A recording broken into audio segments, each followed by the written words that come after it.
మనం మనం చూస్తూ ఉన్నాం. ఎక్కడ చూసినా కల్తీలు. మనం వేసుకునే చెప్పుల దగ్గర నుంచి తలకు రాసుకునే నూనె వరకు కల్తీ ఏర్పడిపోతుంది. ఏది నికార్స్ అయినదో ఏది కల్తీ అయినదో కూడా మనం గుర్తుపట్టలేనంతగా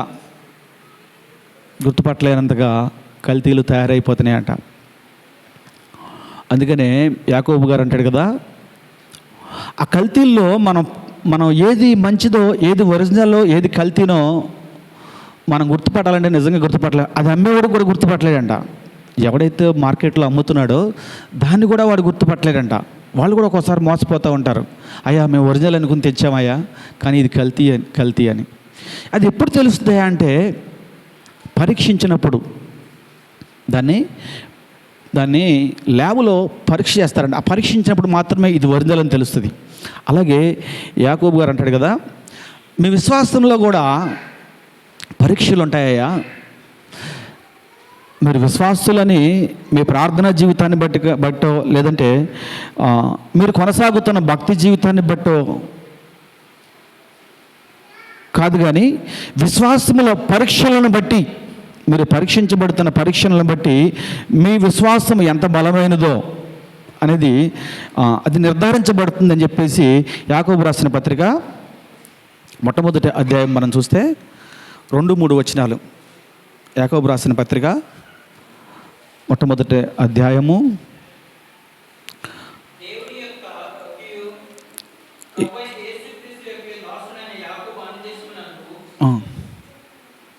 చదువు. ఏమనగా, నా సహోదరులారా మీ విశ్వాసమునకు కలుగు పరీక్ష ఓర్పును పుట్టించినని ఎరిగి మీరు నానా విధమైన శోధనలో పడినప్పుడు అది మహానందమును ఎంచుకోండి. చాలు. ఈ మాటల ద్వారా చిన్న ప్రార్థన చేద్దాం. దేవుడు మనతో మాట్లాడలాగున. మహాపరిశుద్ధుడు ఒక దేవా, నీకు వందనాలు స్తోత్రాలు చెల్లిస్తున్నాము తండ్రి. నువ్వు గొప్ప దేవుడవు, సర్వశక్తి కలిగిన దేవుడవు.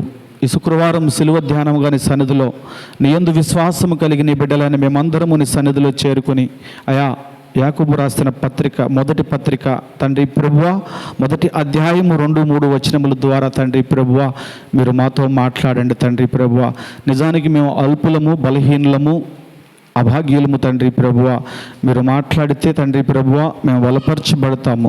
సరైన భక్తిని విశ్వాసములో తండ్రి ప్రభువా ఏ విధంగా మేము కొనసాగాలో తండ్రి ప్రభువా, అయా మీ పరీక్షలలో మా తండ్రి ప్రభువా మేము ఎలా నెగ్గగలగాలి తండ్రి ప్రభువా మీరు మాకు నేర్పిస్తారని, మమ్మల్ని సిలువ చాటును మరుగుపరుచుకుంటారని మా ప్రభువును ప్రియరక్షకుడైన యేసయ్య నామములో ఈ ప్రార్థన సమర్పించి వేడుకొనుచున్నాం పరమ తండ్రి.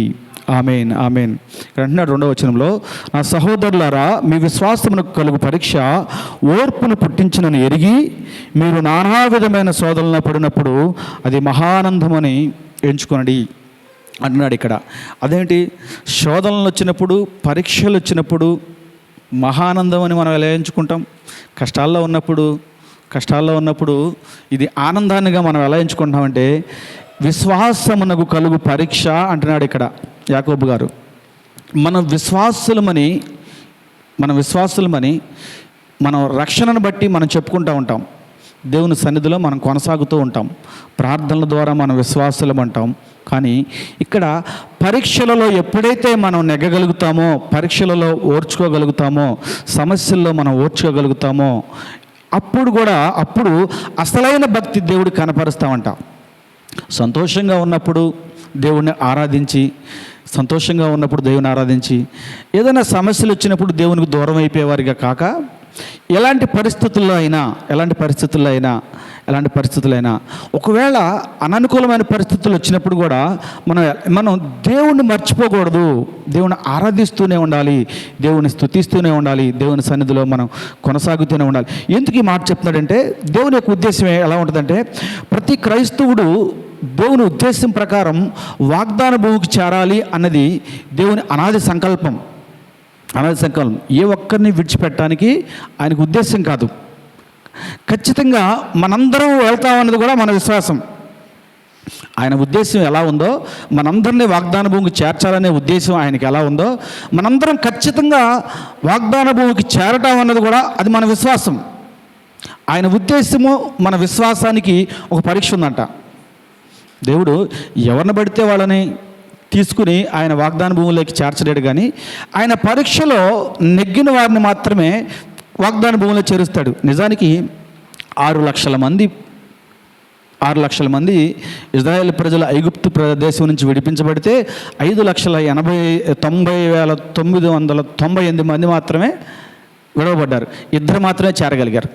ఎందుకయ్యా అంటే నిజానికి ఎందుకయ్యా వీళ్ళిద్దరు మాత్రమే చేరగలిగారంటే వీళ్ళ పరీక్షల్లో గెలవలేకపోయారు. దేవుడు పరీక్షల్లో గెలవలేకపోయారు, నెగ్గలేకపోయారు వీళ్ళు. నిజానికి ఒక 10th క్లాస్ విద్యార్థి వాడు పరీక్షలో నెగ్గితే కానీ ఇంటర్మీడియట్కి వెళ్ళలేడు. పరీక్షలో నెగ్గితే అసలు పరీక్షలు ఏం చేస్తాయంటే మనం అనుకుంటాం, కానీ మన అమాయకత్వం కానీ ఒక ఉన్న స్థితి నుంచి ఉన్నతమైన స్థితికి తీసుకువెళ్తాయి. విలువ లేని మనల్ని విలువైన వ్యక్తులుగా మారుస్తాయి పరీక్షలు. ఒక కల్తీ ఒక అనుకుందాం మనం, ఒక ఒరిజినల్ ఒక కల్తీ 2 కలిసి ఉన్నప్పుడు 2 ఒకలాగానే కనపడతాయి. వాటి స్వభావం ఒకటే, వాటి రంగు ఒకటే, రుచి ఒకటే, సమస్తం ఒకటే. అవి ఎప్పుడు మనకు ఏర్పరచబడతాయి? పరీక్షించినప్పుడు ఏది కల్తీయో ఏది ఒరిజినలో తెలుస్తుంది. అది పరీక్షించినప్పుడు ఏమవుద్ది? దాని విలువ మారిపోద్ది. కల్తీ దానికిను దీని విలువకి ఎంత తేడా ఉంటుంది? చాలా తేడా ఉంటుంది. ఎవడన్నా ఊరకే ఇచ్చినా కూడా దాన్ని తీసుకోరు కల్తీని. ఒరిజినల్ దాని మీద దృష్టి ఫోకస్ పెడతాం, ఎందుకంటే దానికంత విలువ కలిగింది. మనం కూడా విలువ లేని వారిగా వాగ్దాన భూమికి చేర్చాలని దేవుడు అనుకోవట్లేదు, కానీ విలువైన వ్యక్తులుగా మన వాగ్దాన భూమికి చేర్చాలంటే మీకు పరీక్ష ఉందయా అంటాడు. పరీక్ష ఉందయా, ఆ పరీక్షలో మీరు నెగ్గాలంటున్నాడు. పరీక్షలో మీరు నెగ్గితేనే కానీ మీరు వాగ్దాన భూములకు చేరలేరన్నాడు. మొన్న మా ఒక సహోదరి కూకట్పల్లిలో ఉంటుంది. ఆమె మాకు ఫోన్ చేసింది. అన్నయ్య, మరి మీ మేనగోళ్ళకి ఒక నెక్లెస్ కొనాలనుకుంటాను, నువ్వు రా అన్నయ్య అంది. నేను ఎంతరా తల్లి, మీరు బంగారం కొనుక్కుంటాక నేను ఎందుకమ్మా అంటే, లేదు మాకు హైదరాబాద్ కొత్త కదా, వాళ్ళు వైజాగ్ నుంచి వచ్చారులమ్మా, హైదరాబాద్ కొత్త కదా, నువ్వు కూడా వస్తే బాగుంటుంది, మీ మేనగోళ్ళు అడుగుతుందంటే సర్లే అని అందరం కలిసి వెళ్ళాం. వెళ్ళగానే వాడు ఒక నెక్లెస్ ఇచ్చాడు. ఆమె పెట్టుకోగానే నచ్చేసింది ఆమెకి. సరే ఇది ప్యాక్ చేయండి అంది. ప్యాక్ చేయండి అనగానే ఆ నెక్లెస్ పక్కన పెట్టి ఇంకోటి తెచ్చాడు. ఇది కాదు మాకు అది కావాలంది, ఆ నెక్లెస్ కావాలంది. అనగానే ఆడు అన్నాడు వెంటనే షాప్ వాడు, అమ్మ ఇది నెక్లెస్ ఇది ఎవరన్నా కస్టమర్లు వచ్చినప్పుడు చూసుకోవడానికి మాత్రమే పనిచేస్తే తప్పితే, శాంపుల్ నెక్లెస్ ఇది చూసుకోవడానికి తప్పితే ఇది మీరు కొనుక్కోవడానికి పనిచేయదు, ఇది మరి కొనుక్కోవడానికి పనిచేయదు. అనగానే అయ్యో చూస్తే 2 పక్కన చూస్తే ఒక రకంగానే ఉన్నాయి, అసలు ఏమాత్రం తేడా లేదు కదా. నేను వెంటనే షాప్ వాడిని అడిగా, ఒకవేళ మీరేమన్నా కన్ఫ్యూజ్ అయిపోయి దీని బదులు అది ఇచ్చేసి దాని బదులు ఇది ఇచ్చేస్తే ఏంటి పరిస్థితి అన్నాడు. అవునండి, మీరు చెప్పిన మాట ఖచ్చితంగా వాస్తవమే. మీరు ఎట్లా పొరపాటు పడ్డారో మేము కూడా పొరపాటు పడతాం. ఎప్పుడు పొరపాటునప్పుడు మేము ఏం చేస్తామంటే మళ్ళీ తీసుకెళ్ళి పరీక్షిస్తాం. దాన్ని పరీక్షించడానికి మాకు ఫార్ములా ఉంటుంది. ఆ పరీక్షించినప్పుడు ఏది నిజమైన నెక్లెస్సో ఏది ఒరిజినల్ నెక్లెస్సో తెలిసిపోద్దండి. దాన్ని బట్టి మేము 2 డివైడ్ చేస్తాం అన్నాడు. అలాగే మన క్రైస్తవులుగా మనం దేవుని సన్నిధిలో కొనసాగుతున్నప్పుడు, దేవుని సన్నిధిలో ఆరాధిస్తున్న మనందరం కూడా, దేవుని బిడ్డలమైన మనందరం కూడా విశ్వాసములో పరీక్షలు ఉంటాయి. ఎందుకంటే దేవుడు మనకు ఏర్పరిచిన వాగ్దాన భూమికి మనం చేరాలి అంటే విశ్వాసములో పరీక్షలు ఉంటాయి. నిజానికి ఇజ్రాయేల్ ప్రజలు ఐగుప్తులో ఉన్నంతకాలం దేవుడు పరీక్షించలా. నిజానికి అక్కడే పరీక్షిస్తే నీకు దండమయ్యా, మేము రాము ఇక్కడే ఉంటామని వెళ్ళాడు. ఎక్కడికి వచ్చినా పరీక్షించాడు ఆయన. ఎప్పుడైతే ఐగుప్తు దేశాన్ని విడిచిపెట్టాడో అప్పటి నుంచి పరీక్షించడం మొదలుపెట్టాడు ఆయన. నిజానికి అక్కడ ఉన్నప్పుడు అద్భుతాలు చేశాడు ఆయన. 10 రకాల తెగుళ్ళతో వాళ్ళ కళ్ళ ముందు అద్భుతాలు చేశాడు. నిజానికి మనం లోకంలో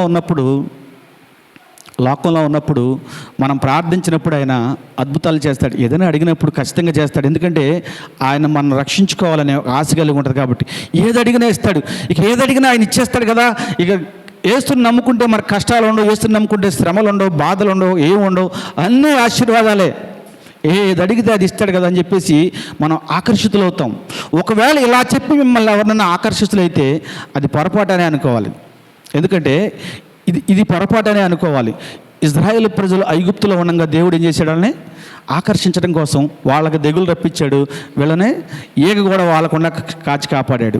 అంత మాత్రాన్ని ఇదే క్రైస్తవ్యం, ఇదే క్రైస్తవ జీవితం అని మనం అనుకుంటే పొరపాటే.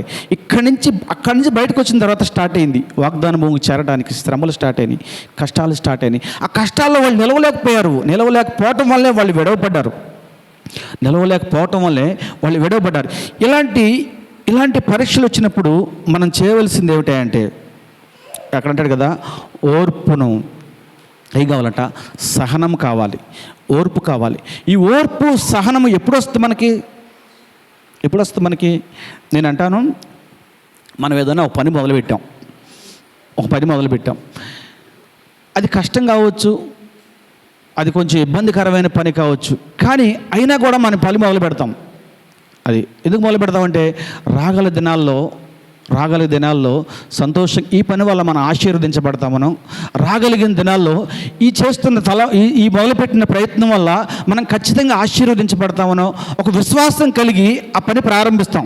నిజానికి ఆ పని ప్రారంభించడానికి మన దగ్గర వనరులు కూడా ఉండవు. అయినప్పటికీ మనం నష్టమైన ఎంత కష్టమైనా సరే ఏదో ఒక రకంగా సమకూర్చుకుని ఆ పని ప్రారంభించడానికి కావాల్సిన వనరులను సమకూరుస్తాం. ఎందుకంటే ముందున్నది ఇప్పుడు కష్టంగా అనిపించవచ్చు, కానీ కొంచెం ముందుకెళ్ళిన తర్వాత మనకు ఆశీర్వాదకరంగా ఉంటుంది, కొంచెం ముందుకెళ్ళిన తర్వాత మనకు దీవెనకరంగా ఉంటుంది. అంటే అంతకుముందు ఎప్పుడన్నా ఈయన ఎప్పుడన్నా చూశాడా? పోనీ ఈ పని చేస్తే నువ్వు ఆశీర్వదించబడతావు, ఈ పని చేస్తే నువ్వు దీవించబడతావు అని ఎప్పుడన్నా ఇతను జీవితంలో ఎంతకుముందు ఎప్పుడన్నా చేశాడా అంటే విశ్వాసం. ఆ విశ్వాసం ఏం చేస్తుందంటే మనకు ఓర్పును కలిగిస్తుంది, సహనాన్ని కలిగిస్తుంది. అలాగే క్రైస్తవ జీవితంలో కూడా ఓర్పు, సహనం అనేది, విశ్వాసం అనేది ఎంత ప్రాముఖ్యమైనదో, విశ్వాసం లేకుండా దేవునికి ఇష్టుడై ఉండట అసాధ్యమని లేఖనాలు చెబుతూ ఉన్నాయి. కాబట్టి ఈ విశ్వాసం అనేది ఎంత ప్రాముఖ్యమైనదో అలాగే ఓర్పు కలిగి జీవించడం కూడా అంతే ప్రాముఖ్యమైనది. ఈ ఓర్పు లేకపోతే మనం విశ్వాసంలో కొనసాగలేం. దేవుడు మనని గురుగులు, గోధుమలు అన్నీ తీసుకెళ్ళి పరలోకంలో కూర్చోబెడదామని ఆయన అనుకోవట్లా. వాటిని వేరుపరిచి, గురుగుల్ని గోధుమలను వేరుపరిచి ఒక శ్రేష్టమైన గోధుమలను మాత్రమే పరలోకానికి దేవుడు చేర్చాలని ఆశపడుతూ ఉన్నాడు. మనం ఎలా ఉండాలంటే కష్టాల్లో దేవుని విడిచిపెట్టి సంతోషాల్లో దేవుని సన్నిధి కొనసాగే వారిగా కాక ఏ సమయమందును మనం దేవుణ్ణి ఆరాధించే బిడ్డలుగా ఉండాలని లేఖనాలు చెబుతూ ఉన్నాయి. నాకు ఒక సహోదరుడు ఉన్నాడు. ఆయనకి నాకు తెలిసి 30,000 నుంచి 35,000 రూపాయల శాలరీ. ఆ 35,000 శాలరీతో అతనికి 2 మగపిల్లలు. సంతోషంగా ఉండొచ్చు ఆయన, నిజంగా చక్కగా ఉండొచ్చు, ఆయన ఆనందంగా జీవించవచ్చు. 35,000 రూపాయల శాలరీ అంటే హైదరాబాద్లో సరిపోద్ది. ఒక చిన్న ఫ్యామిలీకి, ఒక 2 పిల్లలు ఉండి 2 భార్యాభర్తల ఫ్యామిలీకి సరిపోద్ది. ఆయన ఒకటే అనుకున్నాడు, అద్దె ఒక 7-8 వేలు కడుతున్నాం, తీరా తిండికి పిల్లలు చదువులు వచ్చేపాటికి 10-15 వేలు ఖర్చు అయిపోతుంది. తీరా అంతా లెక్కలు చూసేపాటికి ఒక 5-6 వేలు మాత్రమే మిగులుతున్నాయి. ఈ 5-6 వేలు సంపాదన కోసం ఈ నెలంతా కష్టపడాలా, సులువుగా వచ్చే మార్గాన్ని మనం చూసుకుందామని చెప్పేసి అతను ఏం చేశాడు, ఆ ఉద్యోగాన్ని విడిచిపెట్టి ఇప్పుడు ఉన్నాయి కదా ఆ రియల్ ఎస్టేట్ అని చెప్పేసి, నేను నిజంగా జరిగిన వాస్తవం చెప్తున్నది, అంటే ఇది ఏదో కట్టు కథ కాదు, నిజంగా జరిగిన వాస్తవం చెప్తున్నా. రియల్ ఎస్టేట్లో అయితే ఏదో ఒక రకంగా ఒక ₹1,00,000 డీల్ చేసామనుకోండి, అందులో 2% వచ్చినా 2 లక్షలు వస్తుంది. ₹1,00,000 డీల్ చేస్తే ఆ 2 లక్షలు సంపాదించాలంటే ఈ ఉద్యోగం చేస్తూ ఎన్ని సంవత్సరాలు పడుతుంది అని లెక్కేశాడు, క్యాలిక్యులేషన్ చేశాడు. అతని లైఫ్ని క్యాలిక్యులేషన్ చేసి ఉన్న ఉద్యోగాన్ని విడిచిపెట్టి రియల్ ఎస్టేట్ 3 సంవత్సరాలు ఏ డీలు లేక ఒక 5-6 లక్షలు అప్పులు చేసుకొచ్చినా అంటండి. ఒక 5-6 సంవత్సరాలు. ఏ మనిషి అయినా కష్టపడటానికి ఇష్టపడలే. ఈరోజు సుఖంగా వెళ్ళే మార్గాలు వెనుకుంటున్నారు, సుఖంగా వచ్చే లాభాన్ని చూసుకున్నారు, కానీ కష్టపడటానికి ఇష్టపడలా. ఎందుకంటే మన దేవుడు ఎలాంటి వాడంటే, మన దేవుడు మొట్టమొదటిగా సోమరిపోతులను ఆశీర్వదించేవాడు కాదు, సోంబేరులను ఆశీర్వదించేవాడు కాదు, తిండిపోతులను అస్సలు ఆశీర్వదించేవాడు కాదు. ఏ మనిషి అయినా కష్టాన్ని చూసేవాడు, అది చిన్నదైనా పెద్దదైనా ఏ మనిషి కష్టాన్ని చూసేవాడు. మా జీవితాల్లో కూడా మేము ఎన్ని కష్టాలు పడ్డామంటే, నేను 96లో వచ్చానమ్మా ఇక్కడికి. 96లో ఇక్కడికి వచ్చా. ఒక చిన్న కంపెనీలో నేను చేరి, నన్ను తీసుకొచ్చిన అతను ఒక చిన్న కంపెనీలో పెట్టాడు. కంపెనీలో పెట్టిన తర్వాత అతను చేసిన పొరపాటు వల్ల మమ్మల్ని నిలగొట్టారు 2-3 నెలలకే. వీడు చేశాడు, వీడితో పాటు వచ్చిన దొంగ, మీరు కూడా దొంగలే అని చెప్పేసి మమ్మల్ని కూడా నిలగొట్టాడు. మేము ఆ రోజుల్లో మా దగ్గర పెద్దగా డబ్బులు లేవు, ఒక 700 ఉన్నాయి మా దగ్గర. ఆ 700 తీసుకుని బ్యాగ్ పట్టుకుని రోడ్డు మీదకి వచ్చేసాం. రోడ్డు మీదకి వచ్చి ఏం చేయాలో అర్థం కాక ఒక 400 పెట్టి ఒక రూమ్ తీసుకున్నాం. 2 ఉండేవాళ్ళం అప్పుడు. ఎక్కడి నుంచి? ఉప్పల్ నుంచి పంజాగుట్ట దాకా నడిచి వచ్చామరా. ఎందుకంటే అక్కడి నుంచి ఎక్కితే ఇందులో 100 ఖర్చు అవుద్దేమో, ఈ ఉన్న 500-600 100 ఖర్చు అయితే ఇంకా 100 తగ్గిపోతే నెల పని చూసుకునే వరకు బ్రతకాలి. ఏం చేయాలి అని చెప్పేసి ఒక చిన్న రూమ్ తీసుకుని ఆ బ్యాగ్ అందులో పెట్టి నడుచుకుంటానే తిరుగుతుంటే మేము ఉండేదేమో, పర్లేదా చెప్తున్నా, ఎందుకంటే నా జీవితంలో చెప్తున్నారా, మేము ఉండేదేమో ఉప్పల కాదు, ఇక్కడికి వచ్చేసాం, పంజాగుట్ట వచ్చేసాం. మేము చేసే డ్యూటీ ఏమో బాలనగరం. మేమేమో చూస్తేనేమో మనుషులు తెల్లగా ఉండేవాళ్ళం, కొద్దిగా డ్రెస్సులు గిస్తులు అన్నీ బాగా మెయింటైన్ చేసేవాళ్ళం. మమ్మల్ని చూస్తే ఎవరు డబ్బులు లేనివాడు అనుకునేవాడు కాదు. మేము డబ్బులు లేకపోయినా బట్టలు ఇస్త్రీ చేసుకుని తిరిగేవాళ్ళం పైకి. మమ్మల్ని ఎవరు డబ్బులు లేని అనుకునేవాడు. ఎట్లాగొట్లా పని చూసుకున్నాం. ఎంతకి నెలకి 4,000 రూపాయల జీతానికి 3,000 రూపాయల జీతానికి జాయిన్ అయ్యాం. కానీ మా దగ్గర రూమ్ కరెక్ట్గా ఉన్నది మా దగ్గర 300. ఆడెప్పుడు నాకు ఇస్తాడు జీతం? ఫస్ట్ తారీఖు కానీ జీతం వాడాడు. నెలంతా పనిచేస్తే ఒక నెలంతా 2 మనుషులు పంజాగుట్ట నుంచి బాలనగర్ వచ్చి వాడు ఛార్జీలు పెట్టుకుని తినగా ఈ 300 నాకు తెలిసి వారానికి అయిపోతాయి. ఒక వారానికి కూడా రావు ఆ రోజుల్లో. మేము అక్కడి నుంచి ఇక్కడికి నడుచుకుంటూ వచ్చేవాళ్ళం రా నాన్న. ఇక్కడ నడుచుకుంటూ వచ్చి అందరూ భోజనాలు తీసుకుని తెచ్చుకుంటే, మేము వండుకోవడం తెలియదు మాకు, మేము హోటల్కి వెళ్ళి బిర్యానీ తింటాం అన్నట్టుగా వెళ్ళిపించేవాళ్ళం. మేము భోజనాలు ఎందుకు తెచ్చుకున్నా కానీ కడగాలి ఇవన్నీ తలకాయ నొప్పి. అసలు మాకెందుకు తలకాయ నొప్పి, మేము హోటల్లోకి వెళ్ళి బిర్యానీ తింటాం అన్నట్టుగా మేము వాళ్ళ దగ్గర కలరింగ్ ఇచ్చి, వాళ్ళు భోజనం తినే వరకు మేమిద్దరు వెళ్ళి కేఫ్లో కూర్చుని మంచినీళ్ళు కడుపు నింపుకొని వచ్చి వాళ్ళతో పనిచేసేవాళ్ళం. నిజంరా, ఇది వాస్తవం. ఇది నిజంగా మరి ఆ సోదరుడు అందరూ మచిలీపట్నంలో ఉంటాడు. ఇది మా జీవితంలో జరిగిన వాస్తవం. కడుపు నింపుకుని వచ్చి ఆ కంపెనీలో పనిచేస్తూ ఉంటే 1 రోజు అయింది, 2 రోజులు అయింది, 3 రోజులు అయింది, 4 రోజులు అయింది. ఆ యజమాని మమ్మల్ని గమనించాడు. కానీ మేము ఎంత నీరసంగా ఉన్నా, ఎంత తిన్నా తినకపోయినా మాకు అప్పచెప్పిన పనులు మేము ఎక్కడా అశ్రద్ధగా ఉండేవాళ్ళం కాదు. చాలా నిజాయితీగా పనిచేసేవాళ్ళం. మేము కొత్త వాళ్ళమనే ఆ బెరుకు లేకుండా చాలా బాగా పనిచేసేవాళ్ళం.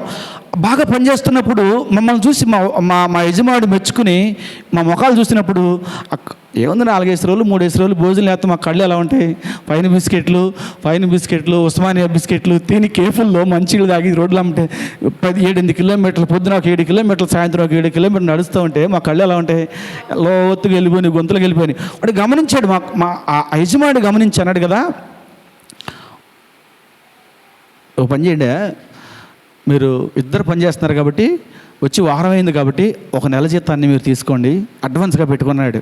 అసలు వాడి జీవితంలో ఏ ఒక్కడికి కూడా నెల దాటక ముందే అడ్వాన్స్ ఇచ్చిన బాబతాలు లేవంట. వాళ్ళు పక్కన వాళ్ళు అందరూ అంటారు, నువ్వు భలే కొట్టేశారా మీరు, మేము ఏ రోజు 100 రూపాయలు అడ్వాన్స్ ఎవరా బాబు అంటే నెల జీతం వచ్చేదాకా ఆగమంటాడు.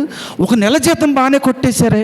నేను ఎందుకు ఈ మాట చెప్తున్నానంటే, దేవుడు మన కష్టాన్ని చూస్తాడు. మనం కష్టాల్లో శ్రమల్లో ఉంటే ఆయన విడిచిపెట్టేవాడు కాదు. నిజానికి ఆ రోజు ఆ యజమానుడు మనస్సును కరిగించింది దేవుడే. మేము అడిగితే ఖచ్చితంగా ఇచ్చేవాడు కదా ఆయన. మేము అడిగాము కదా, మేము కష్టాల్లో ఉన్నాం, మేము శ్రమల్లో ఉన్నాం, 4 రోజులు భోజనం అంటే ఎందుకు వచ్చారా భోజనం చేయకుండా, ఎందుకు వచ్చేస్తారు ఊరి నుంచి ఏం లేకోకుండా, సర్లే మధ్యాహ్నం భోజనం ఆటలు చెప్తాను అక్కడికి వెళ్ళి భోజనం చేయండి, నెల వచ్చి నాకు కట్ చేసి మిగతా డబ్బులు ఇస్తాను అని ఊడాము.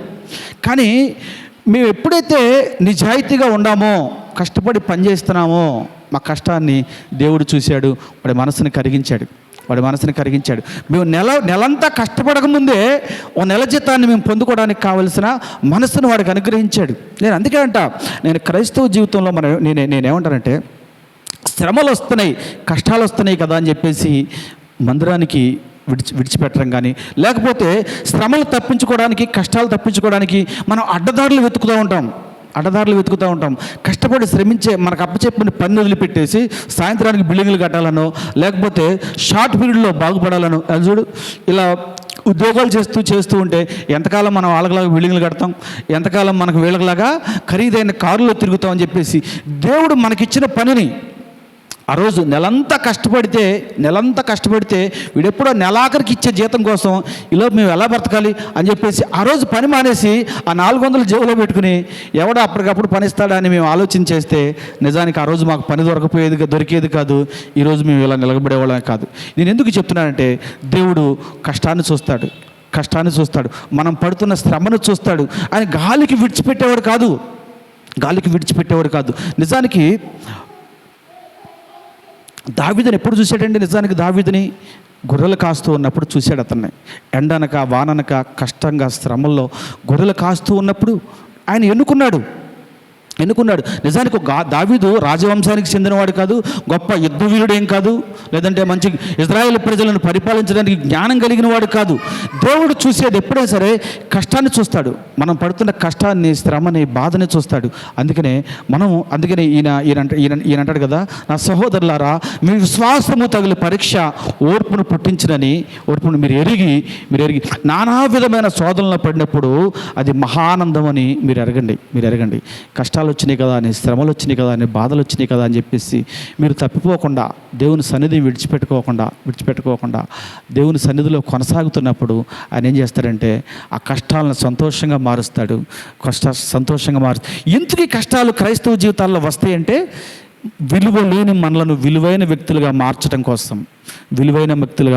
కోసం, మనం ఉన్న స్థితి నుంచి ఉన్నతమైన స్థితిలోకి మన దేవుడు నడిపించడం కోసం దేవుడు మనకి ఈ యొక్క పరీక్షను నిలబిస్తాడు. ఎందుకంటే తప్పలో తడికులు అన్నీ తీసుకెళ్ళిపోయారు అనుకోండి, అక్కడ కూడా ఏం చేస్తామంటే ఉన్న వాళ్ళని కూడా అవిశ్వాసాలు చేస్తారంట.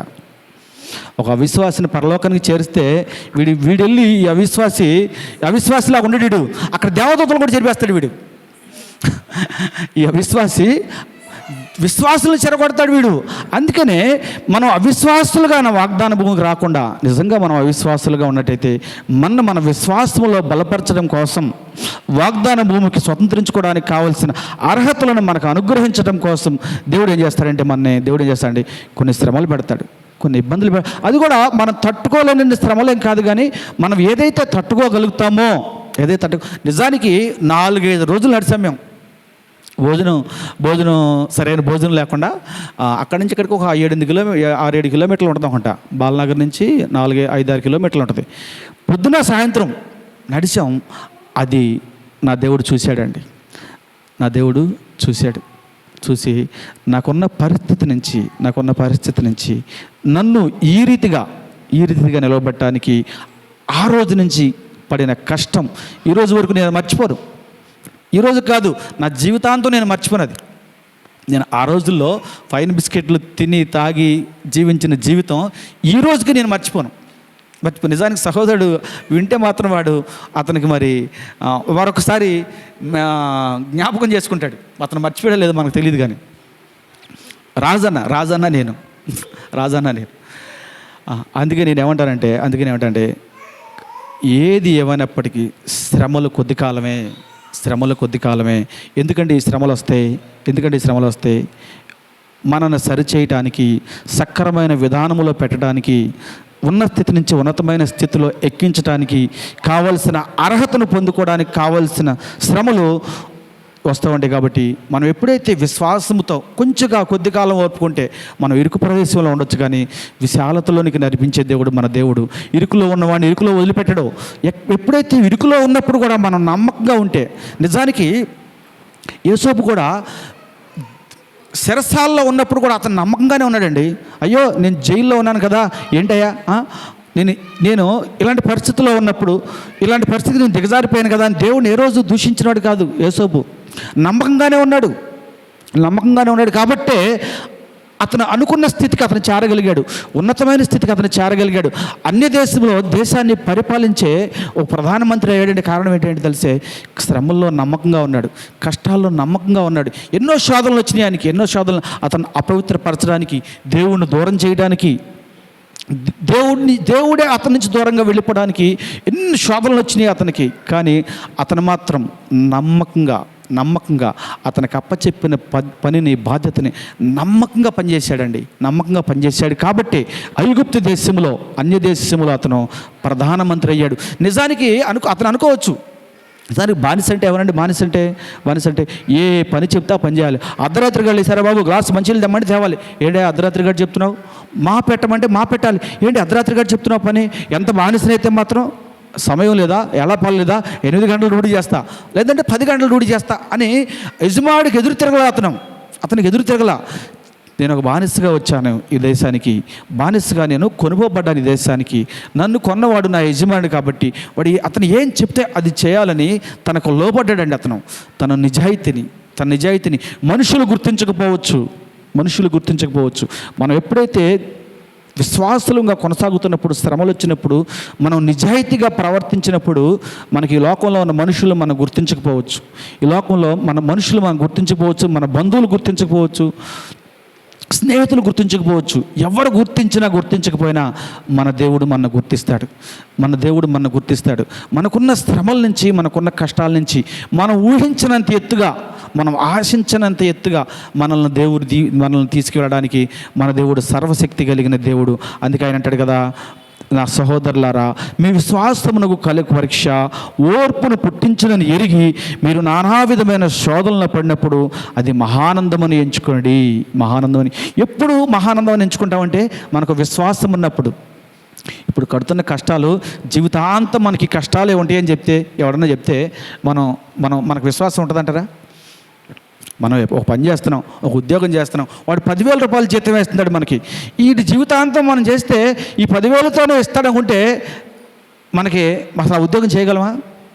ఈ 10,000తో నేను ఎట్లా బతకను రా స్వామి, నా పిల్లల్ని చదివించుకోవాలి, నా అద్దెలు కట్టుకోవాలి, నేను తినాలి అని చెప్పేసి ఒక 2-3 నెలలు కష్టపడితే మనకు కావాల్సిన జీతం దొరుకుతుందని విశ్వాసం ఉంటే ఖచ్చితంగా ఈ 10,000 కాదు 5,000 అయినా సరే మనం కష్టపడటానికి ప్రయత్నం చేస్తాం. అది ఇష్టంగా ప్రయత్నం చేస్తాం. కష్టమైనా సరే ఇష్టంగా ఆ పనిని కంప్లీట్ చేయడానికి మనం ప్రయత్నం చేస్తాం. అలా కాకుండా జీవితాంతం ఇలానే కష్టాలతోనే, ఇలానే సమస్యలతోనే మనం కొనసాగాలని అయితే ఏ ఒక్కరు కూడా మన దేవుడు మనం ఆరాధించే దేవుడు ఎలాంటి కొద్ది కాలం మీలో ఎంత ఓర్పు ఉందో, ఎంత సహనం ఉందో, నా మీద ఎంత భక్తి ఉందో, ఒకవేళ మీరు దీవించబడతారు, ఆశీర్వదించబడతారనే మాటల చేత మీరు బాప్తిసం తీసుకుని ఆ సన్నిధిలో కొనసాగుతున్నారేమో, ఈ భక్తి మిమ్మల్ని పరలోకానికి చేర్చలేదు. కానీ విశ్వాసము పరలోకములో మీకంటూ ఒక రాజ్యము సిద్ధపరిచిందని, మీకంటూ ఒక స్థానం సిద్ధపరిచిందని, ఆ స్థానాన్ని మనం స్వతంత్రించుకోవడానికి ఈ కొద్ది శ్రమల్ని, ఈ కొద్ది కష్టాలని, ఈ కొద్ది బాధల్ని మనం ఓర్చుకుని భరించి మన భక్తి జీవితాన్ని మనం ముందుకు కొనసాగిస్తే శ్రేష్టమైన ఆశీర్వాదాలతో మనం ఎప్పుడు కని విరిగని దీవెనలతో మనం దీవించడానికి మన దేవుడు సర్వశక్తి కలిగిన దేవుడు. కాబట్టి అట్టి దేవుడిని మనం కలిగి ఉన్న మనందరం నిజంగా ధన్యులము అనుకుంటూ ఇటు కృప దేవుడు మనందరికీ అనుగ్రహించునుగాక. ఆమేన్.